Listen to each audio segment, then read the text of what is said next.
to make your data private, I suppose.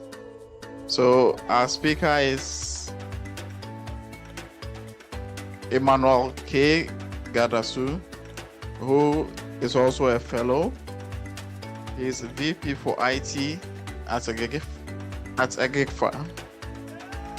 He is also a professional data protection and privacy supervisor, information and cybersecurity expert, and application architect and developer who has been involved in privacy and security awareness training, application design, and privacy advocacy. His main expertise include data privacy implementation, information security and data management, exploiting web applications, evading firewalls, breaking mobile security, exploit research, and many more. So with a round of applause, can we have our next speaker? I'm not a podium person. So we can leave it here. Yeah, I would like to flow. Okay, then. Okay. Thank you. I think we'll just zoom into action and see what we can do for the next few minutes. Yes, so data protection and privacy. Does it ring any bell to you? Yes. Well, let's see if the bell that is really ringing, if it will really do something to your ears. Let's see.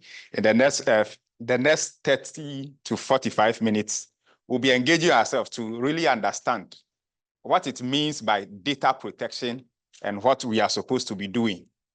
Does it really concern us? Well, okay. So we'll be talking about data protection and privacy. And why does this matter to you and I?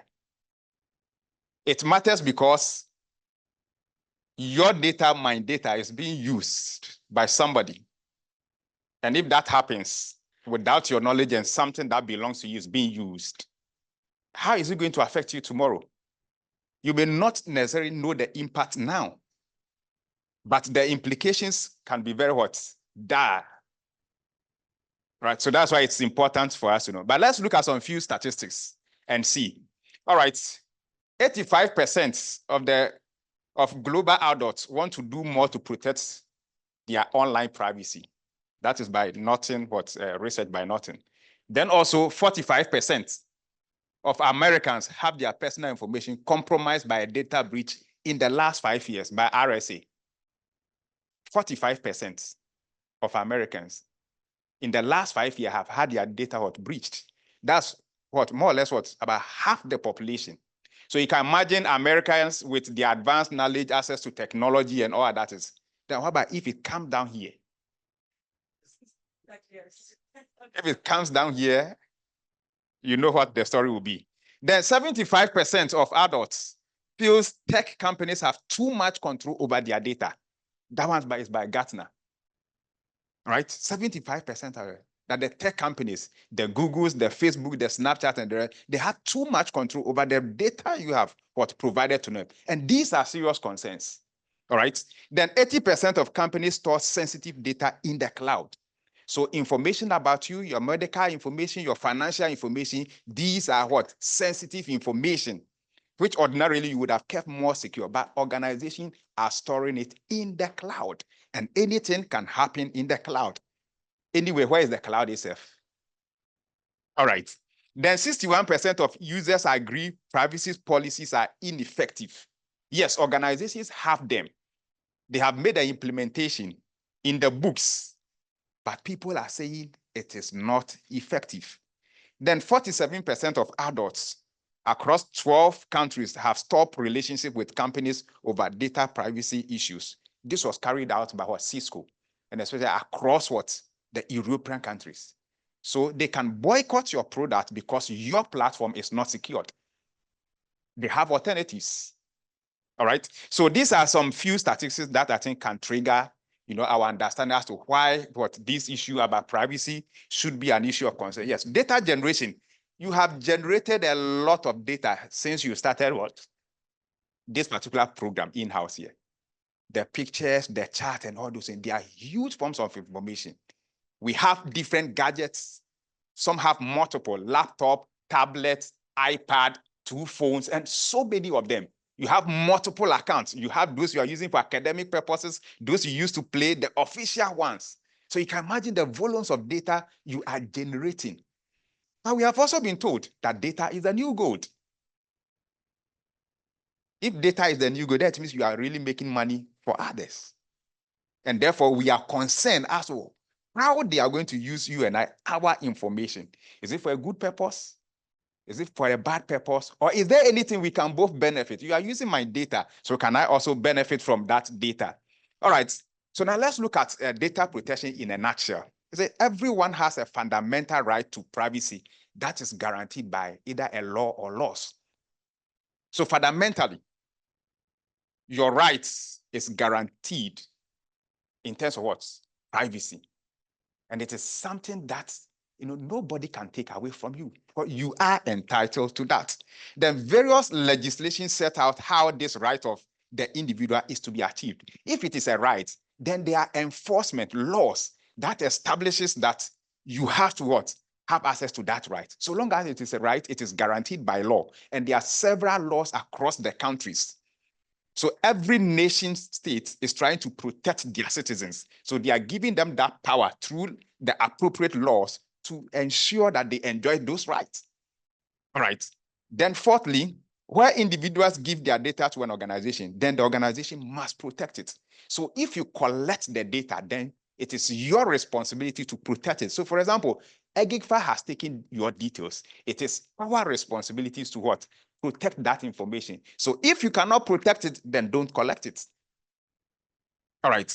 Then finally, enforcement of the law is overseen by various supervisory authorities. So as we get to know, across the different jurisdictions, different countries, there are institutions that are mandated to ensure that organizations will comply with these laws to ensure you and I, our privacy. Now, why must we protect personal data? Of course, we'll be talking about what personal data is and about why must we protect it. It is a legal requirement, so there's no opt-out. Something that is a legal requirement supposed to be done, you can't decide to do it or not. So that's why data protection is what is important or must be protected. Then for good practice, you see, we all like good things. All right, who doesn't like good things here? When you see something that is nice, something that's beautiful, nobody tells you, you go in for it, right? So if you protect personal data as an organization, as an institution, it promotes what? Good information handling practices within the organization, how we can take care of it so that nobody, one thing, even the food that we eat, all right? Some people say they don't like this, I'm allergic to that. That is even vital information that can be used against you. If I know you are allergic to something, and I want to harm you as a result of me having information, access to that information, I can use it on you and you'll be affected. Some people are allergic to peanuts, right? So you don't like peanuts, I give to you, hey, you react immediately.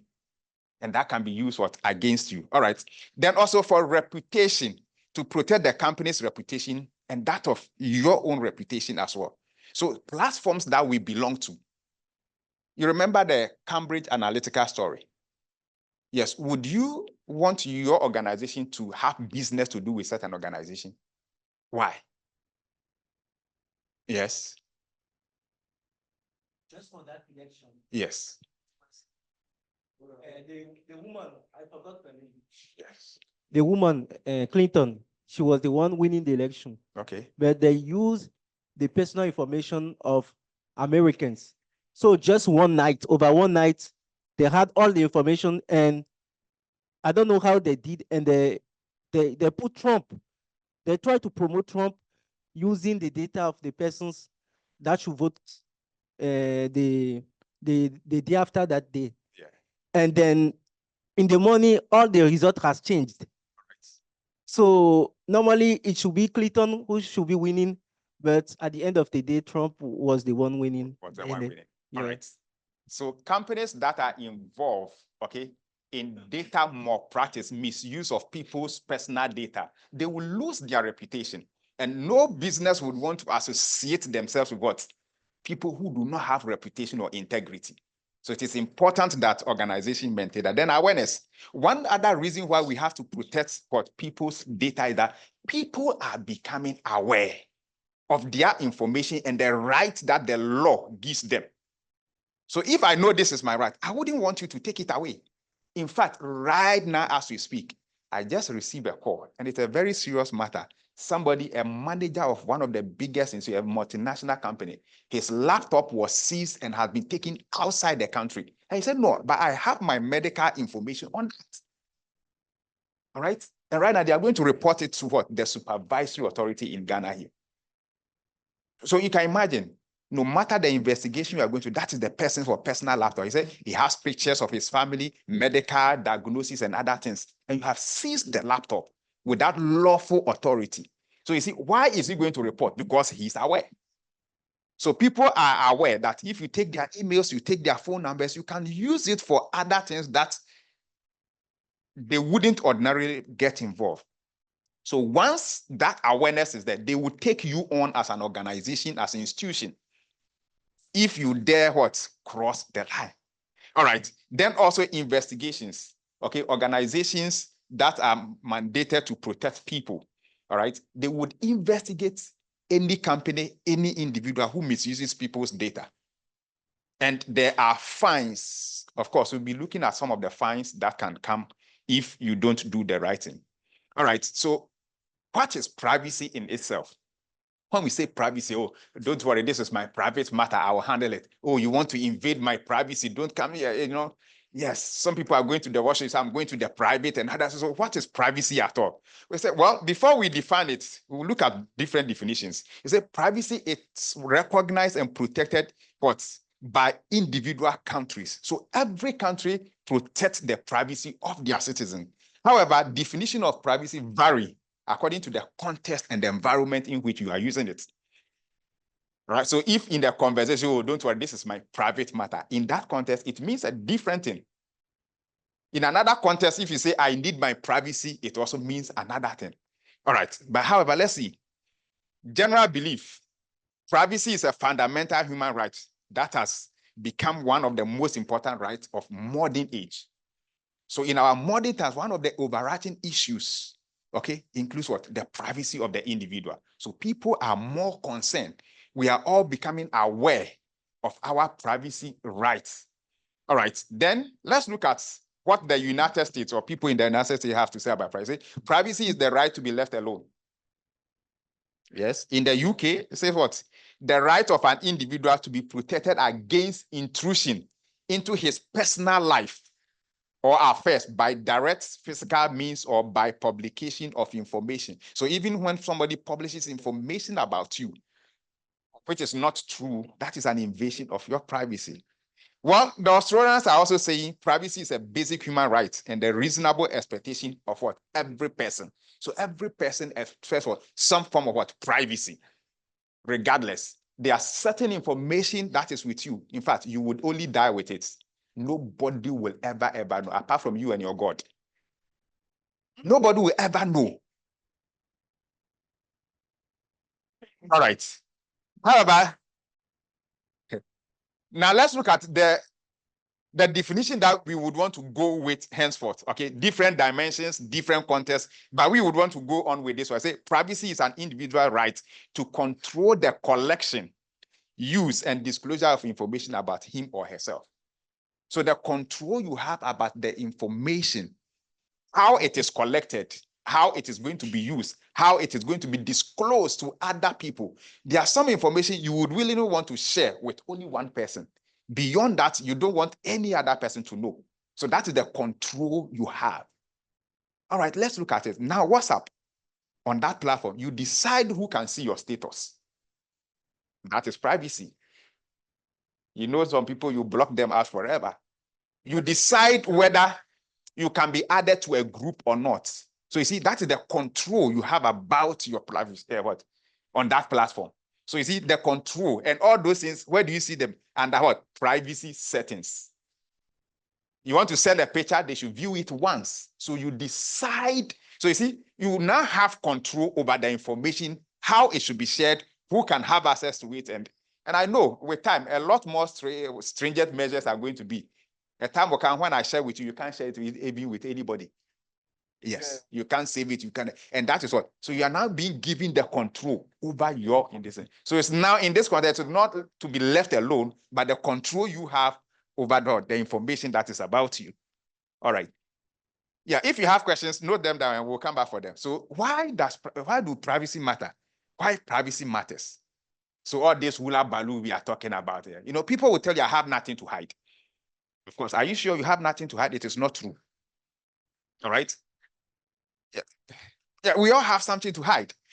Yes, we definitely are. So now let's look at it. Now, privacy matters because it places what? Limits on power. Now, privacy is what? It's a limit on government's power, as well as the power of private sector companies. You see, the more people know about you, the more control they have over you. The more people know about you, the more control they have about you. So the less you know about the individual, the more powerful they are. So if I give you more information about me, I am giving you more power. But the more I can withhold, I am limiting your power over me. All right. The secondary, respect for individuals. Privacy is about respecting individuals. If a person has reasonable desire to keep something private, it is disrespectful to ignore that person's wishes without compelling reasons to do so. So when somebody gives you information, tells you, oh, for your eyes only, for your ears only, all right? That is what you see, that's the respect the individual must have. So if you go beyond that border, you are disrespecting the individual. The reputation management, privacy enables people to manage their reputation. How we are judged by others affect our opportunities, friendships, and overall being. All right? Oh, that man, don't mind him. This guy can never be trusted. The guy has finished you. All right? You are doomed forever. The perception people will have about you, it will affect the opportunity that you would have. No, this guy, I don't trust him. That is the end. Oh, last time he did this. And for example, I have a colleague who, an IT person, a guru, he was with one of the financial institutions. Something happened. Then he had to go to prison. For I think 5 or 7 years. He's back. Very solid guy, but he can't get a job. Because anytime you Google his name, that story is online. The internet does not forget. It is affecting him for the rest of his life. Because the CV is good, but by the time you check on him, that story will always come up. All right. Then social boundaries. People establish boundaries from others in society. These boundaries are both physical and what? Informational. You see? Now, we have said, oh, let's all click, enjoy. But no matter what, we have sections. Some people can freely flow with others. So you see, you determine the social boundaries around you. As a result of privacy, oh no, this group, I don't want to mingle with them. I know the level of space I give them. Yes. So you see, so privacy helps you set what? Your social boundaries, the limitation on the information you can share. There are certain things, hey, no, when you meet your schoolmates at some level, the crazy things you can say. The guy can be the president of my friend, come out for day. But in this is that, you see, no, there are certain quarters, you can't use that word there. But that guy, you were taking my kinky when you were this, and today you are minister. So let me have a. Because there are some of your colleagues going to their office, you will not, the secretary, where that they are there, you will just bump in. And the guy will be excited to see you. There are some to even, when you knock and they say, come in, you are even afraid to enter. All because you see the information we have about you. And when we were in school, you were fighting over kinky and those things. Today you are a minister, so from them. You understand? So all these are what, as a result of what? The privacy. So that's why privacy matters, because those people have some key information about you. The others too, they don't have. All right. Then also trust in our relationships. You see, trust is one of the greatest commodity we all have. Without it, we can't live. And when it is soiled too, that is the end of it. in your relationships, the businesses that we do, and all other things. It's all as a result of what trust. Was it Ray? When was it? I was asking if you can get me somebody in Liberia to make payment for something on our behalf. Was it yes, 2 days ago, Monday? We're looking for somebody to make a payment on our behalf in Liberia. I can't go to Liberia to pay $185. We're looking for somebody. And these are people you don't know. I have never met the person. I have to contact somebody in UK to contact the brother contact the sister, the brother. A long chain. Why are we doing it? We are doing it because of what? Trust. Without it, if you don't trust the person, you will not send the money. And that trust can be what? Can be broken. The guy takes the money, the phone is off. What will you do? No. You have to pay $200. $200 now in GhanaSIG is what? 3,000 something. Plus charges and all those things. So you see, because of what? Trust and privacy, that's what it leads us to. Based on the information people have about it, that's where they can repose their trust in us. All right. Then control over one's life. Personal data is essential in so many decisions made about us, from whether we get a loan, a license, a job, or to our personal and professional reputations. Most of us here, engagement and things that we had is through recommendation. What somebody has spoken in your absence, that is what has done the magic for most of us. What people spoke about you in your absence, but based on the information they have about you. This one can trust the person. Go ahead and deal with him. Spanner. It has spoken years of experience. It has covered it all. But the moment they go out and say, no, a lot of opportunities could also be denied. So privacy is something that we can't do without. Now, it's also what? Freedom of thought and speech. If you know what you are saying, it can protect you, A watchful eye over everything we read or watch can chill us from exploring ideas outside the mainstream. So if you know what you will say can affect you, there are times I get angry, I go to Facebook. No, I can write plenty. If I write and I want to post, it will be more than several pages. I'll spend about 30 minutes, write plenty. Then after that, I'll go there, then I'll delete it. Why? Because I'm afraid about how people will interpret it and how they are going to tag me. So I can't express myself to a certain extent. Because tomorrow somebody will take a screenshot and bring it out. So you see how privacy affects all of us? The freedom of our social and political activities. Can you now rise up and say, oh, I am a Democrat, I'm a Republican, I am NDC, I'm MPP? Can you boldly say that? Yes. So you wouldn't want to say it. In the workplace, they may be talking against your candidate, but you will not talk. 7 December. How you are getting it? So all these are as a result of privacy. So if this is not there, you'll be victimized. All right, then what? Ability to change and have a second chance. We all have skeletons in our closets. Tomorrow, you'll be a changed person. But if that story still remained, forget about it. You'll be using your past to still judge you. You are a changed person. Even God knows you have changed, but the human being don't know. That leaves what? The last one, not having to explain or justify yourself. You go explain tire. You go explain tire. So these are all the reasons why I don't want to give too many explanations to you. That's why you will not know much about me. Simple. So my privacy is kept intact. Let's contextualize this. If you had known, maybe the guy sitting next by you is HIV positive. Are you sure how close you are with him that you still be that close? Now, you will just stand up and say, oh, I'm so tired, I want to stress. You will never sit down there again. You will prefer standing till we close. Or married. At times, at times, when you are going somewhere, you remove it and put it inside somewhere. You go and come back. And All right. Well, so this is why would you want to go to some place and remove your wedding ring or other things? You know, at times, you see, the way people will react with you, you want to flow. You want to flow with the flow. But the moment they see that limitation, "Hey, I don't want to, yeah. Yes. Yes. So to cut all these things short, you just remove your ring, put it inside your pocket. That's all. You go your way. You go and come back. So you see how privacy affects our daily lives in everything that we do. All right. Okay, now we were talking about personal information. So when we say personal data, what does it mean? In simple terms, say any information relating to an identified or an identifiable natural person.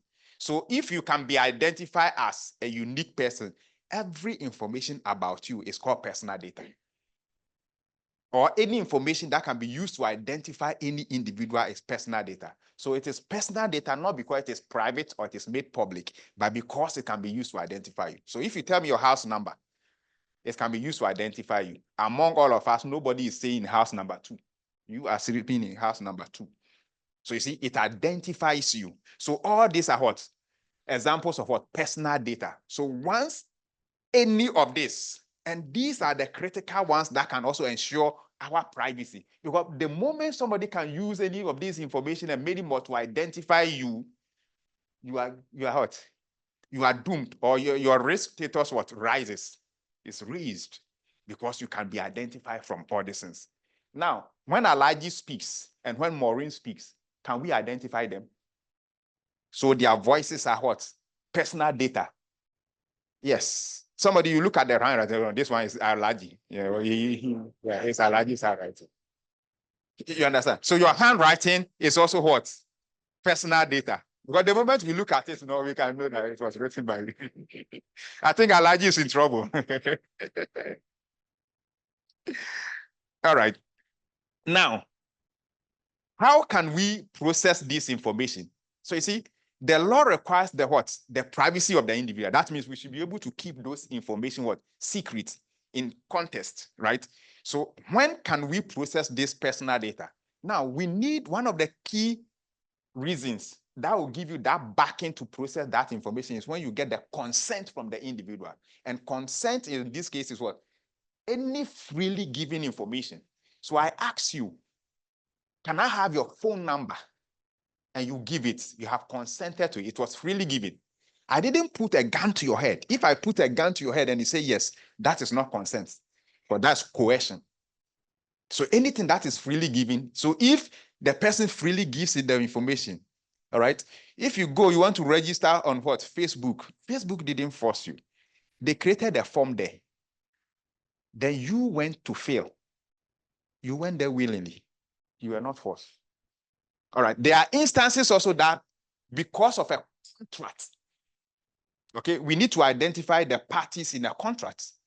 So we need their information. Then in that case, you can also go ahead and use that information. All right. Then vital interest, okay? Here, in case something happens, in case of an emergency, and we want to save the life of the individual, then we can go ahead and use their personal information. So for example, in an unfortunate event here, that a participant collapses, okay?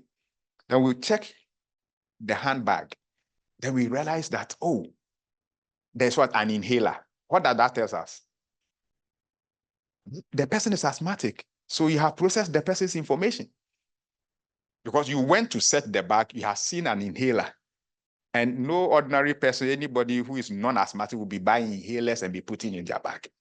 So already by the kind of medication or substance we see with that person, we can determine. All right? Okay. Yeah. Which valid? Yes, because we want to protect your life. Because if we don't give you that inhaler and you die, you are gone. So at that point, we can go ahead in terms of in emergency cases, we can go ahead and use any of your personal data to make sure you live. All right. So under that circumstance, we can also process or use your information. Then the next one is what? Legal obligation, necessary for compliance with what? Legal obligation. Now, when you go to hotels, I'm sure those of you who were at the other hotels or places, you were asked to what? Register, right? It's a requirement. It's a legal thing that you have to what? You are obliged to do that. So it is by the government of Ghana through what? The tourism agency for hotels and guest houses, compulsory, you have to fill. So in that case, your personal data will be used. Then also public interest. All right, at times. Remember, the latest one I can give is COVID-19. When COVID-19 came, when you get to the airport or any of the port borders, you want to travel, you have to go for what? COVID test. Now, that is reprocessing what? Your health information. But it is necessary to protect the rest of the public. So in that case, it is allowed for you to what? Process people's information. The last but not the least, legitimate interest. So for example, EGIGFA, why do we need your name? Is it possible somebody could have attended this fellowship without the person giving us their name? Is it possible? We have sponsors. After that, we have to go and account to them the total number of people that were here. Percentage of female, percentage of males. All this must be reported. So if we are taking some information from you because of what? Our legitimate interest in what we are doing. Aside these 6 ways of processing people's information, anyone that is outside this is unlawful. So if you are using somebody's information and it doesn't fall, the reason behind it does not fall within any of this, then you are in what? Contravention of a particular law. So we have to be careful regardless of how you are going to use it, if you can't justify it with any of this. All right. Now, there's also another category of what? Personal data that we call special categories of personal data or sensitive data. And why? The reason being that these are the type of personal information that, if not processed carefully, it can be used to discriminate against people. It can lead to what? Discrimination against you. So these are some of them. Your race or ethnicity. Oh, don't mind him, this is an African. This African guy. All right? Hispanic, Negro, Gringo. you know the terms, right? And you know, even in movies, you see how they treat these kind of people. So when we know the race or ethnicity, all right, it can be used against you. I have a friend from Congo. He said, no, he's not getting job because he's from the north. And the ruling government, they are the people from the south. So if you go, they'll pick the south person and leave the north person. As a result of what? Ethnicity, race. It can be used to discriminate against you. All right, then political opinions, where you belong, the comment you pass, we can read through and see, no, this comment, if you are talking against the vice president, you can only be an NDC member. All right? Yeah. What is 24-hour economy? And also, what is the meaning of that? You see, people would interpret it to mean what? The other way. And the moment people begin to know that, you can be discriminated against. All right? And now recently, it happened to my wife. She's a fashion designer, and I learned, she was told that what? Some officials, MPP officials came to the area and they were writing names to give what people, some materials. Then one of the apprentices' mother said, no, when they come, they should give her daughter more than she, the master, because she's NDC and they are MPP. So, Madam, since when did I, so she asked, since when did I tell you I am MPP? The fact that I don't go for your meetings and other things does not make me what? Either MPP. And besides, the thing they are sharing, was it based on MPP or NDC?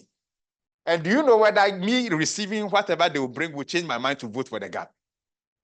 You understand? Even so, we were thinking about it. This is somebody teaching your daughter a trade. And you go ahead to say these things. You understand? So because they know, or if they perceive, you can be discriminated against. So these are special kind of data that the law does not permit you to process or use them, collect them anyhow. We'll see the circumstance under which you can collect them. Then religious belief. I am a Christian. I am Islam. I am a what? Judaism and all those kind of things. Traditionalists.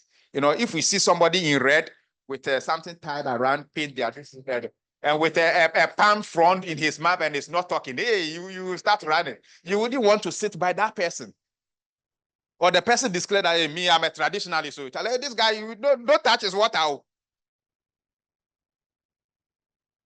Are these not realities that we live it? Yeah, so you see, you knowing the person's religious belief or where he stands, they can be discriminated against. Then genetics, fingerprint, voice, Now, a lot of you speak to your computer and it obeys, right? You want to shut it down? Yeah, shut down. It listens to your voice. Facial recognition, you open your eyes, the computer knows you are the one and allows you. So these are very critical information, and they are special because if somebody gets them, it can be used against you forever. Health data, medical records, then sexual orientation. Oh, don't mind that stupid young man. Look at a man with a full-bodied man, he say he's a gay. What? Reception. All right. Fully blown man. Macho man. He's wasting resources. You get it? Yes. So you see, so the moment people knows that, they will seclude you, decisions will always be against you. You understand? No, we are talking about real men here. We are talking about real men here. Forget, Yeah, real men, yes. So those are what? So these are what? That's why what? They are what? Sensitive data. So if you want to process them, then you need to put in place extra security to make sure people do not have what? Unauthorized access to this information. Else, will put people in danger. All right. So these are also some of the circumstances under which you can process this information. The special ones. You need explicit consent. So you need to be double sure the person has agreed for you to process that information. They're required to comply with employment, social security, or legislation. So for example, maybe employment, they ask you whether you are married or not. Why? Because they would want to know some benefit that accrues to what? Married people, your children, your wife. All right. Then protect vital interests of the individual. All right. If you want to know your medical condition. So for example, if the electricity of Ghana wants to employ you and they ask you, are you epileptic? It will sound offensive, right? All right. But if they are going to use those people who are going to be climbing the pylons and the poles, and they ask you, they just want to protect your life so that in the event that you climb the pole and you get seizure, you don't die. So they would want to know whether you are epileptic so that they don't put you to be climbing poles. So you see, in that context, even though it is sensitive, because of what they are going to use it for and the nature of work. Yeah. So visual something that's light subject. Yeah. Those who are susceptible to they don't like light. Exactly. So it is contextual in the context and what they were. So the electricity company of Ghana cannot ask a receptionist whether he or she is epileptic, because it will not have any material effect on the job that you are going to do. How you get it? All right. Then also in connection with what? Legal proceedings or administration of justice. We talk about your biometrics, your DNA and other things. Let's say somebody has impregnated your sister's daughter. The guy say he's not the one. Well, the lady say he's the one. He said he's not the one. Well, the child, she has given birth. We want to know whether it's true. So we'll go for the DNA to test. So in that case, we want to prove what? A legal procedure or administration of justice.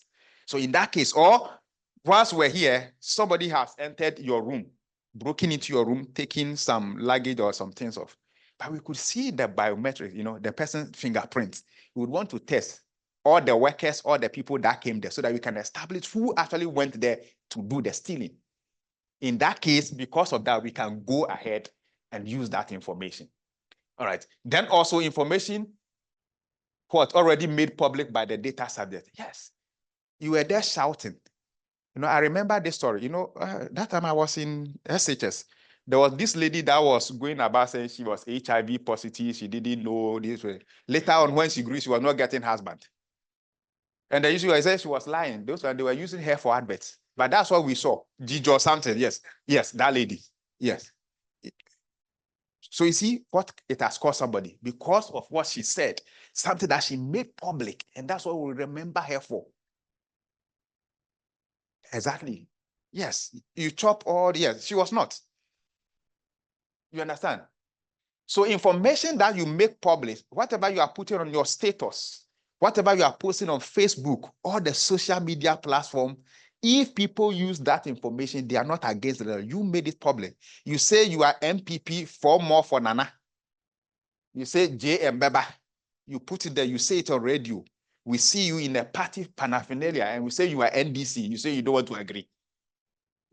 You have made those information public. So you see, so information that you make public about yourself. Today, I was so sad. You'll be writing on your status. I went to the hospital.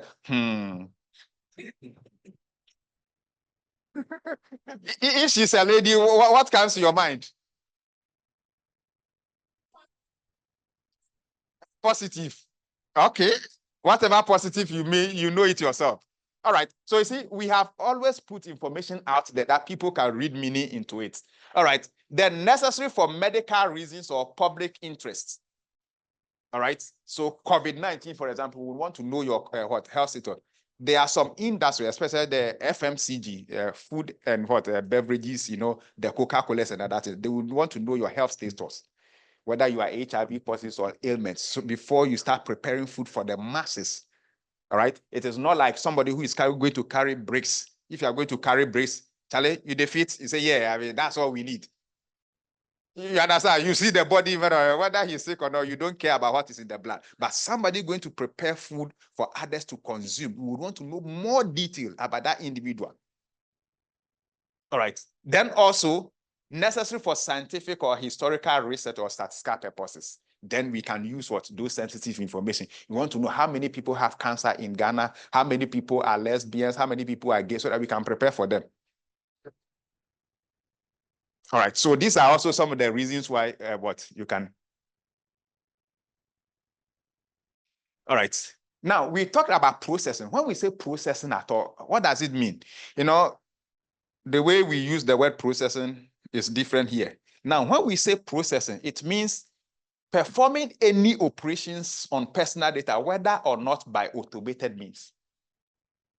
All right, so now when you came, we collected your information.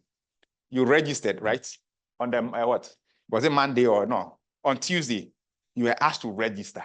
We were collecting your information. So whether you are filling a form, whether it's manual or online, it is called what? Processing. So collecting information from people, regardless of the format, whether manual or this is processing. Then organizing the information. So now we want to group it by countries. We want to know by region, females, the way we are raised, that is also what? Processing. Then also storage, whether electronic or non-electronic means. Okay, we can back up, save it on Google Drive or whatever. That is what? Storage is also processing. Or we file all of them, put it in a cabinet under lock and key. That is also what? Processing or storage. All right, then altering the information. You are making update to it, you are making changes to information. That is also what? Processing. The retrieval. You are searching for the information, whether you are combing through a list of files, okay, or you are searching through electronic portals, or you are viewing with your eyes. So if you open a document and you view it with your eyes, you can read. That is also what? Processing. Then transmission, transferring it, emailing, testing, WhatsApping it, forwarding it, they are all what? Process. So pretty everything you do with personal data is processing.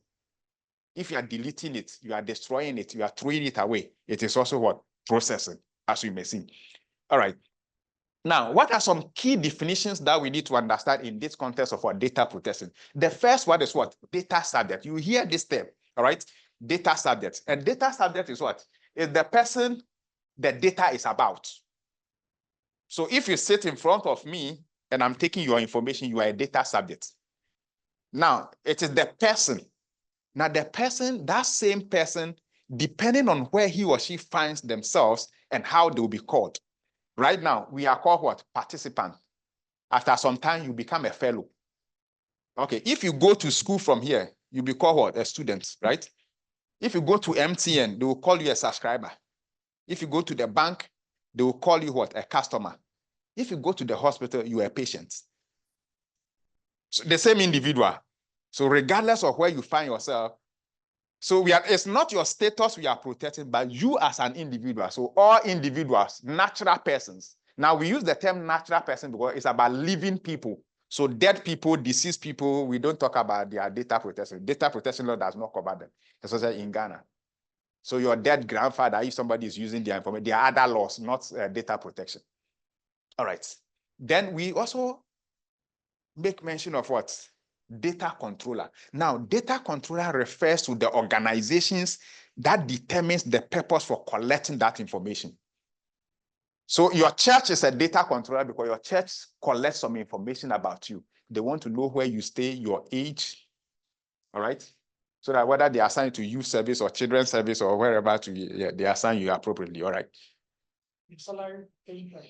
Exactly, so that they can also determine that where you work. You can't be working in the bank and be paying tithe of 100 cedis, my friend. What do you mean? It's not possible. Your father will cancel you. All right, that's fine. So all organizations, so every institution, so EGIGFA is a data controller because we have taken participant data. So your hospital, your school, anywhere. So the institution that collects your information or they determine what the information should be collected and used for, they are what? The data controllers. Then we also have for the data processors. These are organizations that processes information on behalf of the controller. So for example, somebody can take information on another company's behalf, or when the information is sent to them, they use it to do something. So for example, if we collect your phone numbers, okay, and we subscribe to Haptel or MTN and we send bulk SMS. Bulk SMS is not coming from EGIGFA. Right? So MTN or that platform, that organization become the data processor. They are doing it on our behalf. All right. So if your organization processes or does something on the behalf of other companies, your organization will be what? A data processor. Now, we made mention about consent. All right. Is there freely what? Giving information? I think there's some mess up there. We'll correct that later. Then profiling is what? An automated process of what? Evaluating personal aspects, such as age or gender. So we profile people. So we categorize them. We analyze them within what? Some particular what? Context. All right. Now, we're saying what? The privacy of individual is enshrined in laws. Okay. And now, how do we determine if an organization is what? Flouting the law. So there are principles. Okay. And if you look at all the laws across the world, these principles are evident. They may not be word to word, but at least you find them. Some of them have 8. For example, in Ghana, we have 8 principles. Other jurisdictions have, 6. Others have 10. So depending, some, it is the word, and some, they divide it into 2, all right?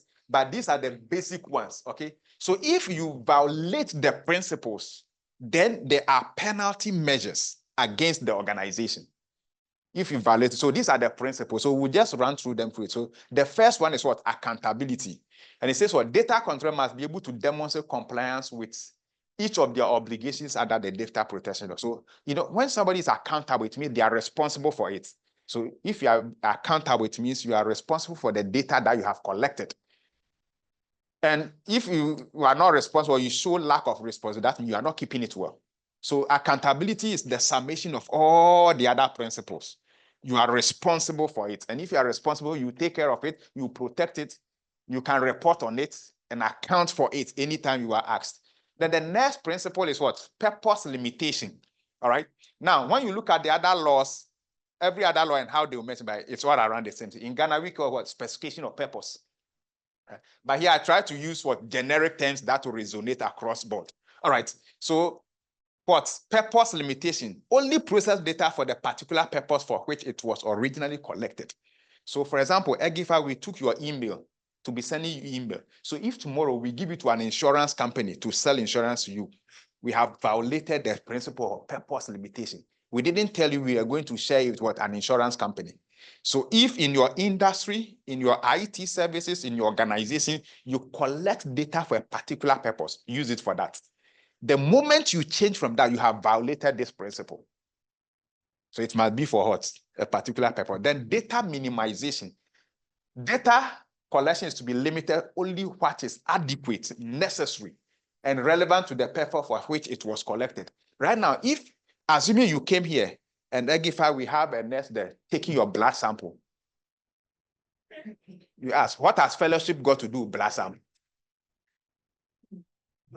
It is not related for what? The purpose. This is not a medical conference. So that is not the purpose. You understand? So the moment you go beyond, you will be in what? Contravention. So if we are collecting information to use for something, make sure it is within the context. Of course, if you go to the hospital and they take your blood sample, you will never ask any question. But if you go to the bank and somebody's there and say, hey, is it blood money or whatever it is? Yeah, you will not agree. Yes.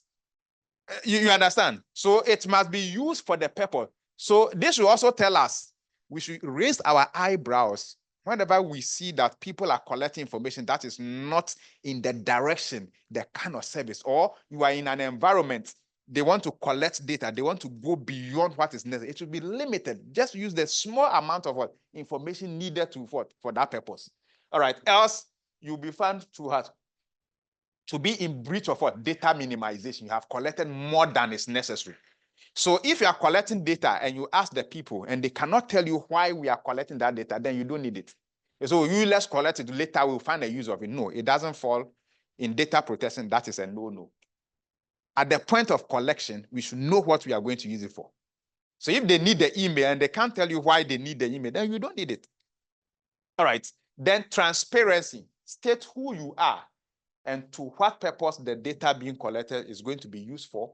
So let them know, I am organization EGIGFA. We are collecting this information for this purpose. So you are transparent. We are going to use this for this. We will be sharing it with you at our partners. So for example, EGIGFA, if tomorrow you find out that your name is listed on Paradigm Initiative, you know they are our partners, they sponsored. They would want to know, okay, EGIGFA, you say 40-something people came. Can we have their names? You see, because of our partnership with them, they may need it. So if we share with them, we are still within what? So if we tell you we are going to share, we are being transparent with you. So you know. So tomorrow, if you find your data with any of them, you will not be surprised. So that's what transparency. Be open. Let people know who and who has access to your data. All right. Then accuracy. Data must be accurate and when necessary, kept up to date. Inaccurate data could be erased or rectified. Can you imagine if we misspell your name and print a certificate for you? How would you feel? Or your email, instead of I, we make it L, it will go to another person. You will lose vital information. We may think we are communicating with you, but we are communicating with a different person, the wrong person. If your phone number, you miss 1 digit and you send money, bank account number, you miss one of the letters or you transpose them, it goes to the wrong person the same way. So you can imagine if your personal data, you go to the hospital, your medical information, they have finished and they want to send it to you via email and they miss 1 letter in your email, it goes to another person. That person will have access to all your information. So that's why accuracy. So if you are collecting data, you need to make sure there's avenue for people to make corrections. They can update their information, make changes, and that the systems you have in place is accurate. Then storage limitation. This one also says that you can't keep people's information forever. No data can be forever. That is when the person leaves. So for example, EGIGFA, we should be able to tell you that the day you decide not to be a fellow, whilst we are still living, we should be able to give you the timeline when we will delete that data. So the moment you are no longer, so it starts from the limitation starts from when you are no longer. So your church, you will be there till you die. The church cannot throw your data away. But the day you tell the church, Sopho, your message that you are preaching is not in line with my spirit, so I am leaving your church. That day, they should be able to give you when they are going to delete your data, when you are no longer with them. So the day you leave Facebook, you delete your own account. How long does Facebook keep the rest of your data? It is there. You have not read it, but it is there. They have it there. They tell you how long they will keep their data, how long it will take them for them to delete all those information. All right. Then the last but not the least is the integrity and confidentiality of the information. How reliable is the information? How accurate is the information? Is it protected? Is it everybody that will have access to that information? So we need to put in place both technical measures to be able to protect this information. Now, the principles may be more or less depending on the country. So take note. So some will have more than this principle, but these are basically the core of it. Then there are other basic principles found in what? Most laws also.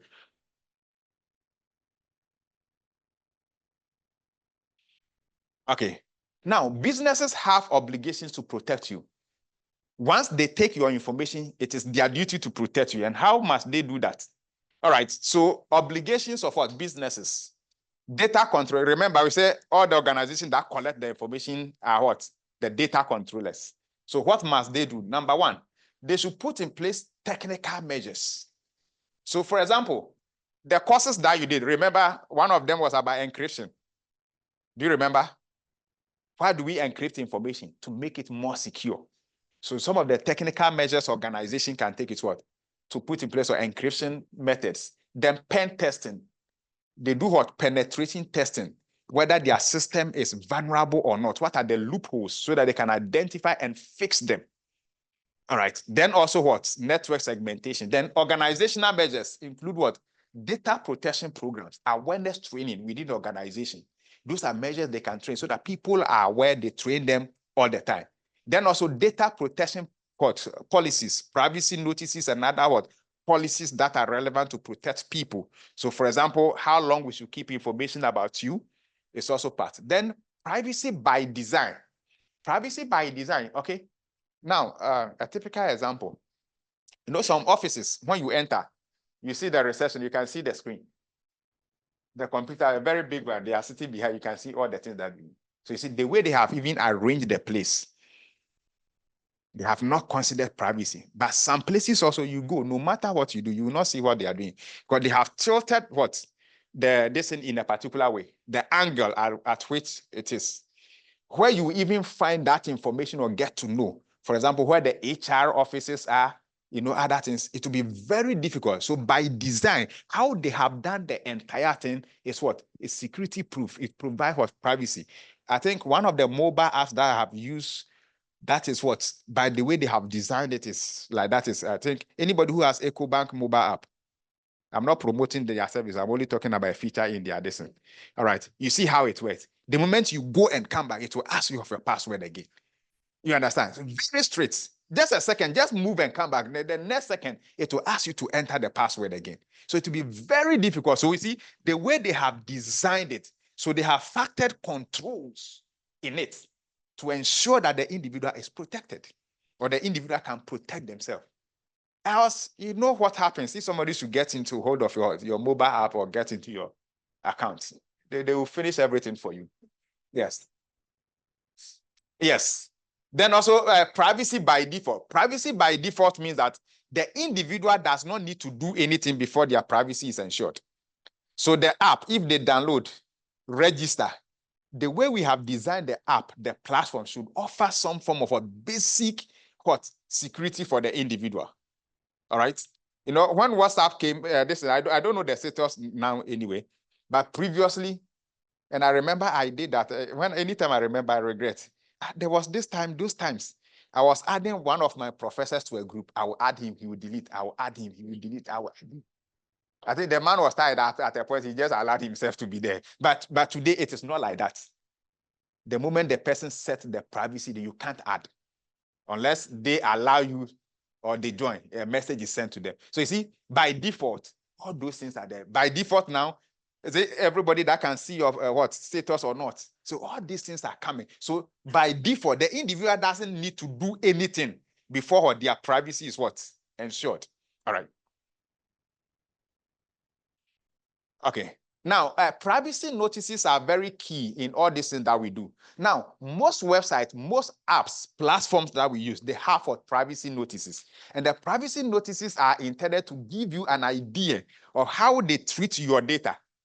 But most of us, that is one of the things we don't read. You know that no matter whether you read it or not, you still have to say yes. But you see, it is important you have time to read them because they guide you, they give you an idea of how they treat your information. Because remember, this is your information we are talking about. So how they treat it, if you don't have an idea, it will be very difficult for you. You may implicate yourself, and later on, by the time you go fighting, they say, but you read it, you signed. It's, I just accepted it. Yes, you have accepted it.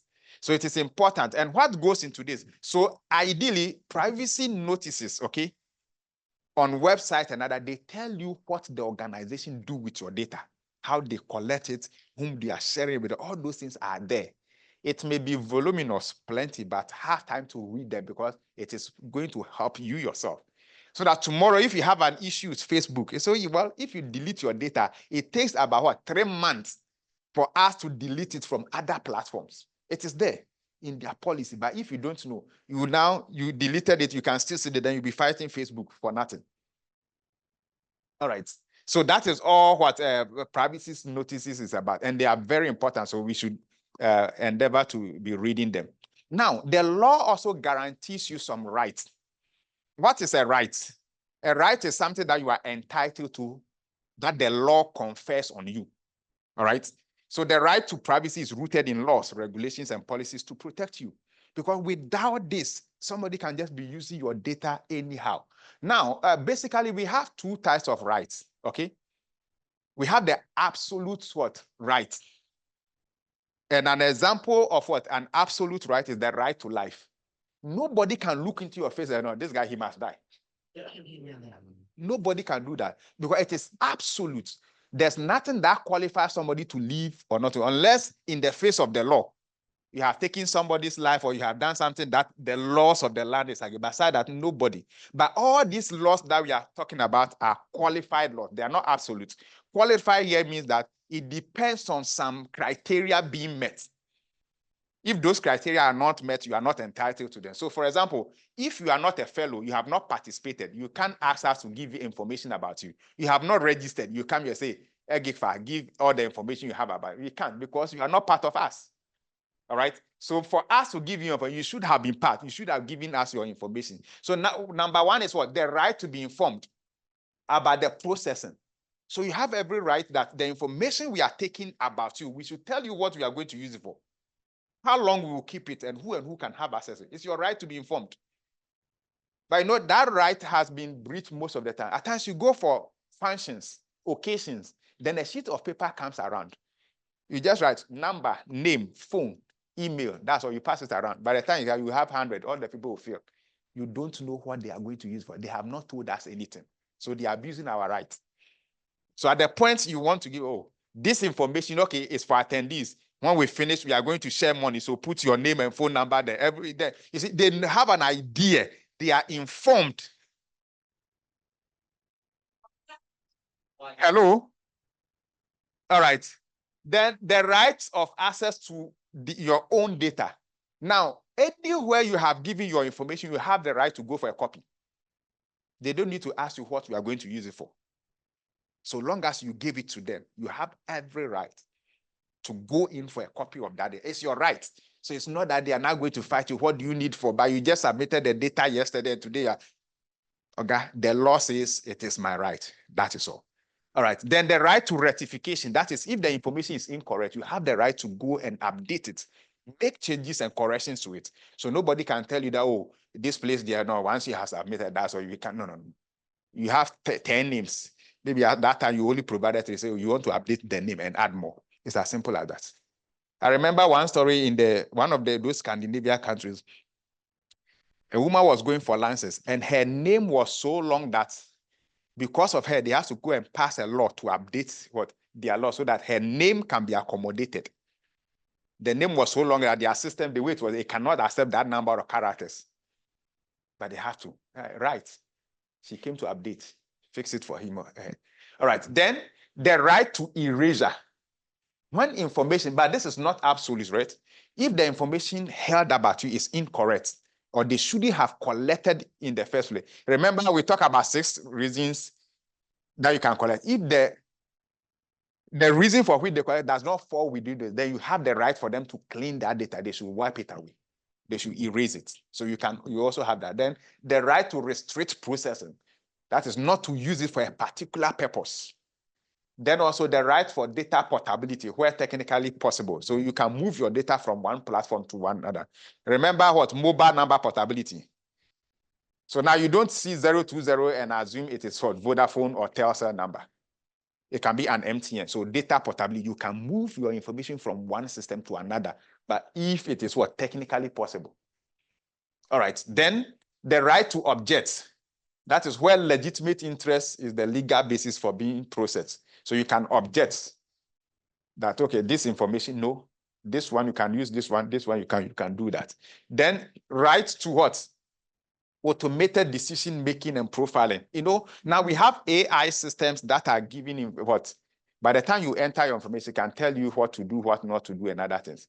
You have the right to say, no, I don't want the computer, that AI, that artificial intelligence, that algorithm, method, or function to make the decision for me. I want a human being to be part. All right? So whatever system we design, we build up, we should have that autonomy of human beings to intervene and override the decision of what? The automated systems. That's why these automated driverless cars, the steer and everything is still there. At a point, if it's misbehaving, the human being must take control. If some virus attack is, then instead of going for it, start reversing. you are going to this in the what? Abidjan. Before you realize the car turned this way, it's going to Lagos. What? If you don't, you see, if the human being cannot override the decision, the automated decision, things will go wrong. So you say, no matter where, if an automatic decision is being made about you, there should be a human intervention to either override that decision or you ask for a human intervention because the computer may be actually wrong. All right. So these are some of the rights that you have and you can always exercise. All right. So the question is, can I have access to my personal data? Wherever you have given it, can you have access to it? The answer is yes, you can have, but there's a process to go through. All right. So anywhere, we say anywhere, regardless your school, whatever, you can go and request for a copy. So even after here, EGIGFA, you say, oh, EGIGFA, all the information you have about me, I need a copy. So all the pictures that we have, we should be able to package them and give it to you. Of course, that one, Ray, by the time we finish with it, I'm sure it's even already done. You go and download it. All right. So we should be able to give them all back to you. All your emails, even you provided, yes, it's your email. We can give you, this is the information we have about you. We should be able to give it to you. But this is the process to go through everywhere. So we call it a DSA, data subject access request. Remember, you are the data subject. So access request. All right, DSA is a formal inquiry made to a company by a data subject inquiring what of the data subject personal information has been collected, stored, and used. Anyone who is a data subject can submit a request. All right, so that's the position. And how do we do it? Number one, it must be in writing. So you don't call us on the phone and say you want your data and other. Do it in writing, well documented. Then a proof of ID. So tomorrow you go back to Benin, right? And you write that EGIGFA, I want a copy of my. How would we know that it is you? Or anybody can write and use your name. So we would want what? So after the writing, there should be a proof of ID. Of course, by the time we say, oh, I remember him. So we can match. We can authenticate that it is this. Because remember, it's your personal data. If we give that information to the wrong person, it may have implications. Maybe somebody is trying to, impersonate you, claiming he was here, blah, blah, blah, blah, blah. And we provide that information, all the detail, the guy is gone. So that's why we need a proof of ID. Then clarification. So you write to us or you write to the organization. They would need clarification because they would want specific. There are times that the individual does not, really know the volume of information. You say, oh, all the information you have about, but we have thousands of information. But so, oh, I want the 4th day, the final day, the pictures we took on the final day. You see, that's the clarification because we have plenty pictures. So the final day, then we can provide that. Then if there's any payment, because maybe we would have to send it through what DHL and other to you would have to pay for that. It's not us. So the organization, anytime you make this in the request, you would have to pay for that information. All right. Then quickly, are there any penalties for non-compliance? Yes, there are penalties. It could either be a fine or a prison term, depending on the country. In Ghana, we deal with what? Maximum prison term. If you violate any of the principles that we talk about, you can go to a prison term of what? Not more than 10 years, or a maximum fine of 5,000 penalty units. In Ghana, one penalty unit is 12 cedis, so you can be fined a maximum of 60,000 Ghana cedis and also go to prison for 10 years for violating what people's privacy and others. GDPR, that is the European Data Protection Law. They can fine you up to what 20 million euros, or up to 4% of your total annual global rate. California, USA, you can pay what? Violation of up to what? 2,500. South Africa, you can be liable for what? Up to what? 10 million rand, or 10 years in jail. Nigeria, 1 or 2% of your annual gross revenue, depending on the size or volumes of data that you control. Kenya can impose up to what? 5 million Kenyan shillings. Uganda up to what? 2% of the corporate annual. Rwanda, not less than 2 million Rwandan francs. Yes, Benin. For the first breach, Benin has in categories. Say for the first breach, it may not exceed what? 50 million what? Is it franc, right? That's huge money, right? Benin, that's yes. So for the first time, that's how much you pay for this. So these are very hefty what? Penalty. But you know, in Ghana, the most serious one are the prison terms. 10 years imprisonment for breaching somebody's rights. Charlie? That is no joke. Prison, I learned. I've not been there before, but they say it's not a place you should. Yeah. So let's pray safe. All right. So in summary, what have we covered? Yes, we've understood what privacy is, what personal data is, the basic definitions, the principles. You have got to know some of your rights and what organizations must also do, and the sanctions for non-compliance. Thank you. Yes. Yeah. Yeah, thank you, so, Emmanuel.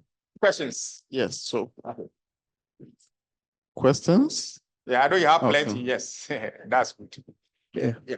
Thank you very much for your insightful presentation. I really appreciate it. My question is, in some legislation, like in Benin, when you are like a president or a public personality, after a certain years, when you die, we can publish your information so that people get access to it in order to, for public purposes, all those things. I would like to ask in that case, if the parents of that person can like try to sue the government for publishing the information that they revealed, even after the death of that public person. Yeah. Okay. All right. Very, very, very good question. So when it comes to this, the authority will try to look at, you see, the interest, which one overrides the other. The national interest against a family interest. This was a public servant, somebody who served the nation. At that point, he will become more valuable to the entirety of the nation than the individual organization, family. So in that case, the public interest will override that of what the family's interest. So we'll go with what the majority of what the nation is asking for, not what they're asking for.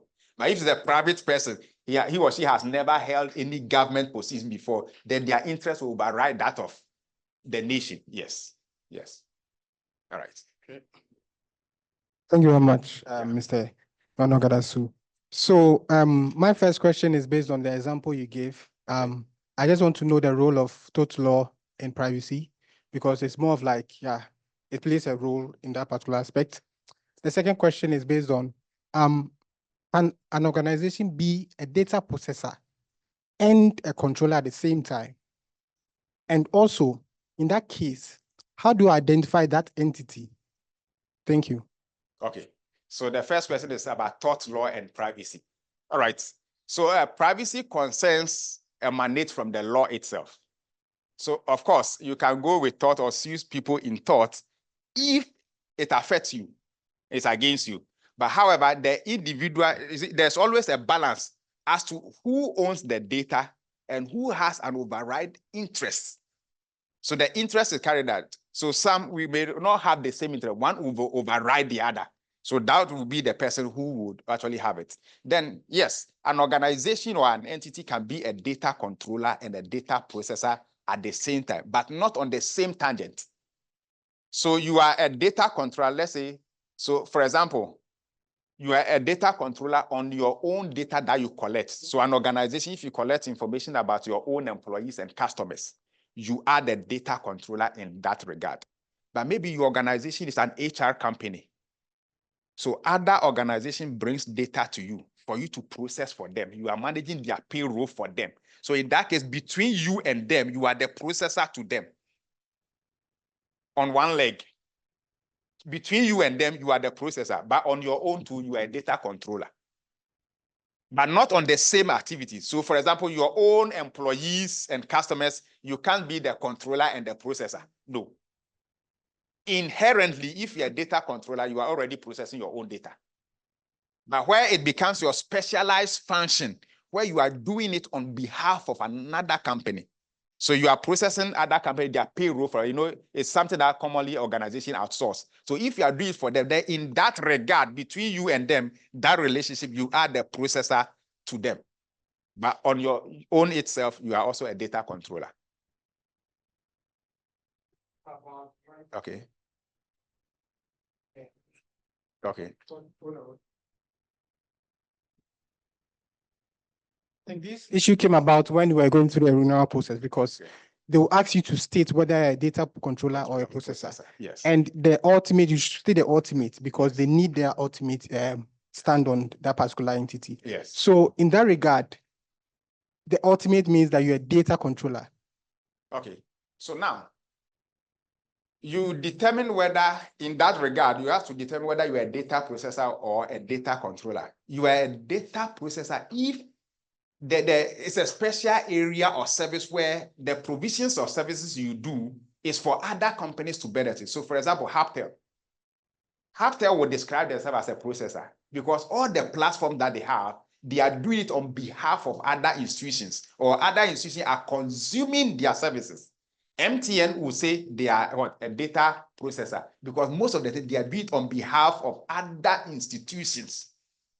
So in that case, you can say, if you look at the percentage of work that you do and it is for people, you use that to determine whether you are a data controller or a processor. So mostly, you see that platforms that offer services to other organizations will describe themselves as data processors.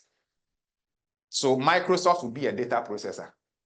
The majority of the services and platforms is for other organizations to consume.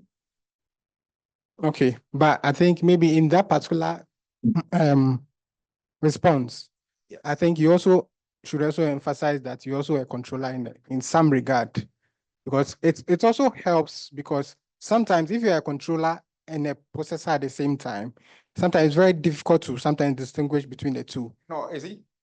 The processorship comes in your relationship between them. So somebody will say you are their processor. But meanwhile, you have registered as a controller. But because of what you are doing for them,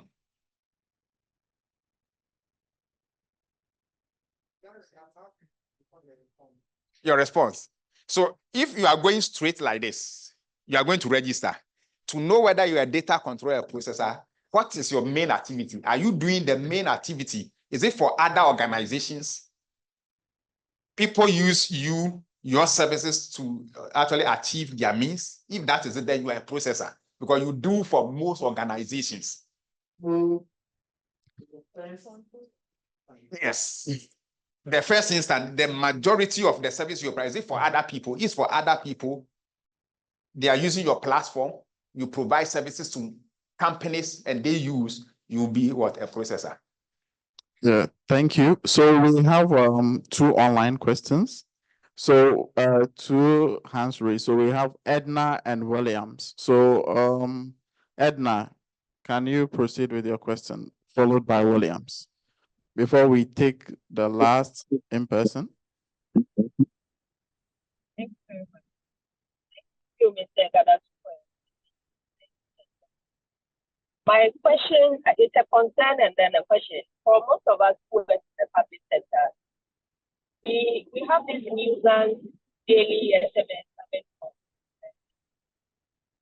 loan companies and all sorts. And the general perception is that Trula is selling our data to most of these private entities. So I Not audible. Hello, Hello, you are not audible. Okay. Please, can you hear me? Can you type it in the chats? If okay. Can you hear me? Yes. Yes, we can. Okay. So I was saying that it's both a concern and then a question. For most of us who work in the public sector, we always have these SMSs, especially on Sundays, coming about loans, offering loans, and marketing different products to you.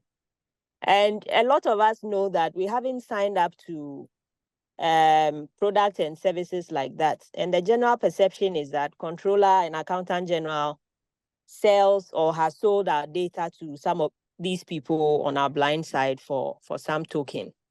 And so for us as citizens, for us as staff, people who are aware of these things, what do we do in our corners to sort of curb these things? Because it's really a nuisance. Thank you. All right. It remains a nuisance everywhere. Now, getting access, I don't work for any of the telcos, but getting access to your number is something that can even be conjured. I can decide. I know Ghanaian telephone numbers are 10. If I put it together, any number, and I dial, and it goes through, it's a valid number.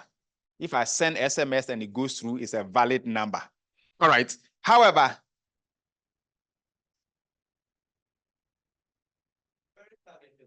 yes. When I was employed, we were not on the government payroll, so they were paying us directly from the office. But the moment we were regularized and we started getting our salary from controller, then these messages started coming through. So it's very targeted. It's not just random OSINT that we are applying. Yes. So getting the number, they can get it from anywhere. But this one, yes, I think you are also not the first people raising this issue. So we can assume, all right, that maybe somebody is there giving unauthorized access to this information. And I think it would be a reasonable, guess, because this is not the first. At least we have had 2 people from the government sector confirming this. So it may be believed, but until it is investigated, we wouldn't know the source of that information. For their system is compromised, a hacker is staying there. He will not reveal himself. Anytime you are added, a new person has come, he sells this data to those parties. But NCA can do us good because they will know anybody that is sending those bulk messages. NCA can have access to that. The telcos themselves don't even know, but NCA, because before you do send bulk SMS, you have to register. And it is believed NCA should have that record to be able to give us so that we can trace. You can't blame the telcos because they are not the ones sending it to you, but somebody is using their platforms to send those information. But I think it's high time maybe we start investigating that. But you see, until somebody reports to the commission, so you can report it to the Data Protection Commission and they will start investigating and know the actual source. Yes. Thank you. Yeah, so Williams.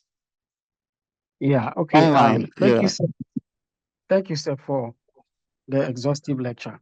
My question is, as an organization, how long does it take for me to keep your information in my archives in order to destroy it? Like, how long should I keep your information? I know there's in certain countries we have certain number of years that I can keep your information, and after that I destroy it. So in Ghana, do we have anything like that, or generally you have any information like that? Okay. So in Ghana, yes, we have, but it depends on the type of information. So for example, our Electronic Transaction Act dictates that for financial records, you have to keep it for a minimum of 6 years. A minimum of 6 years. So you can determine the maximum. but the minimum is determined by law. So even if you keep it 5 years, something 99.9 days, you are still in breach of the law. But beyond that, you determine how long. That is financial records. So medical records and all those other ones too, that one, it's determined by the industry or by the institution. You look at the purpose for which you use it. The expert will tell you. So for example, me as IT person, if I'm going to say HR information or medical records should be deleted in 3 years, it will not be valid because I'm not an expert in that field. But the experts know how long these things will be valid and how long they can keep it. And this should be written in the retention policies of the organization. So you can't just stand up and delete data. You need to consult the laws of the organization itself. So the organization would have to dictate those that are by law. So for example, the Electronic Transaction Act, and also those are the government records. Okay. You know, there's a department for government records. PRAD. I don't know whether you know about PRAD. Public Records, Archives and Administration Department. There's a government institution called PRAD. PRAAD.gov.gh. Go to that website. It dictates. So they control public records and they give the timelines, how long institution can keep those information. So that one is also there. But aside that, the organization would determine based on consultation, expert advice, and industry practice that will guide them for how long they should keep the data. And not the how long we are talking about. It's not when the person is still with you. The moment the person leaves, or we no longer need that information, that is when retention period now begins. So long as you remain a customer of a bank or you are with your organization, they can't keep your information for only the 6 years. No. But the day you decide you leave the organization and you are no longer an employee, then everything financial record, payroll, payment, receipt, and all those things can be kept for a minimum of 6 years. But health information will be different from this one. Welfare, performance review, so all these things will be indicated in your retention policy. So if you don't have, then organization, the first thing is to start with a retention policy that will guide them. So that another person will not come and he decide to throw it away 5 years. Another person can say 2 years. It is occupying space. No, but you do it based on the policies that you have. Thank you. Okay. Yes.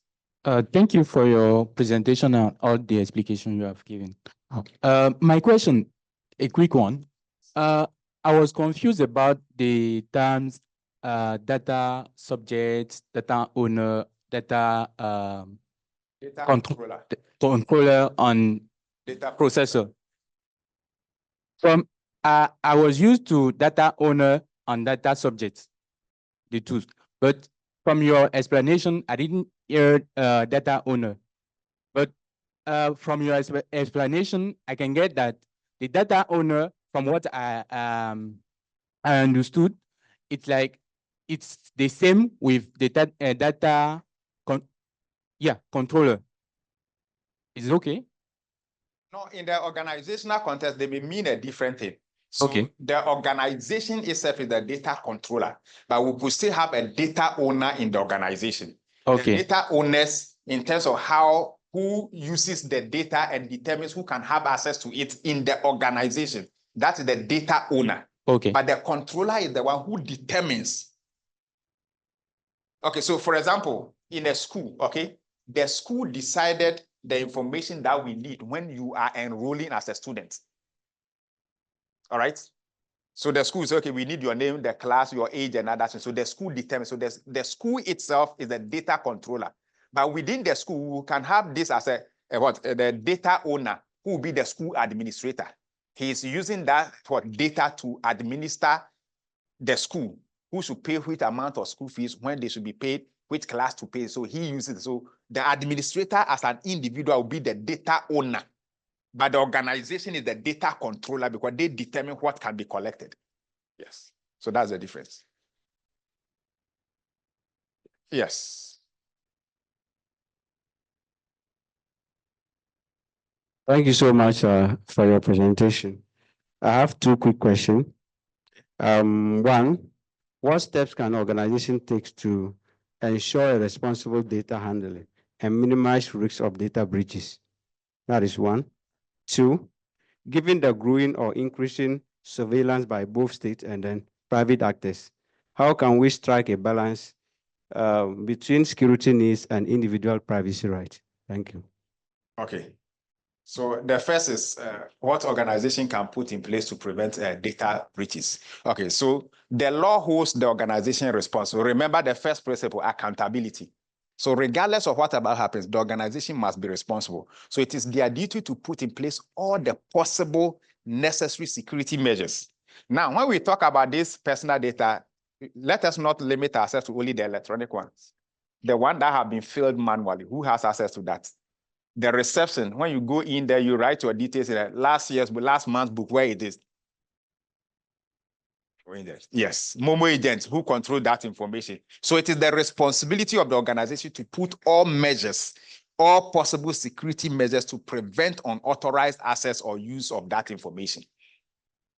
All right, so they will employ technical measures, training, and all those things that they have to do to ensure that even the people, their staff, are aware of the security issues that are related and how they can use the data.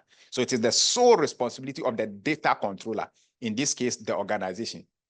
Okay, then to a matter of what? Privacy and what? State security surveillance. Yes.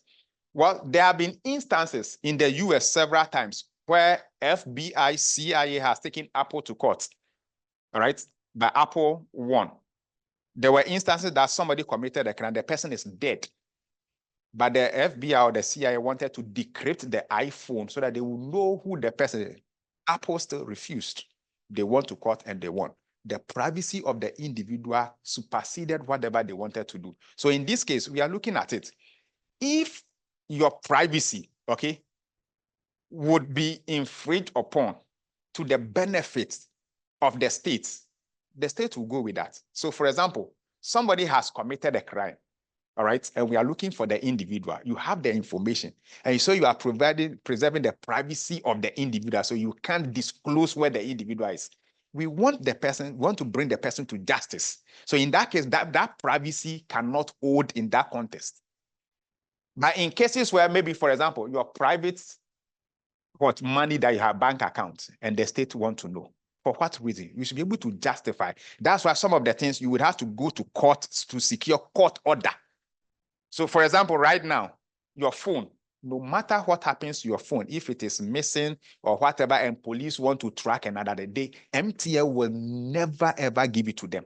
Because at that instance, they can't determine whether the state security things they are talking about will supersede you. So it is only the courts that can determine that, okay, this issue, yes, the privacy, the security of the state supersedes the individual privacy. Then the court will give an order before it can be done. But ordinarily, until then your privacy would by default be superior to that of what the state's interest may be. So in all fairness, I think it's a fair process. They will look at who will be more, what will be the benefits, or which one will be more beneficial, either protecting your privacy or the security of the states. So it will be weighed. But in that, if the person, they are not, in tandem with that, then the court will be the one to decide which one superseded. And that one, everybody will go with that one. All right. Okay, so all too soon we've come to the end of this presentation. Let's give Mr. Emmanuel a round of applause.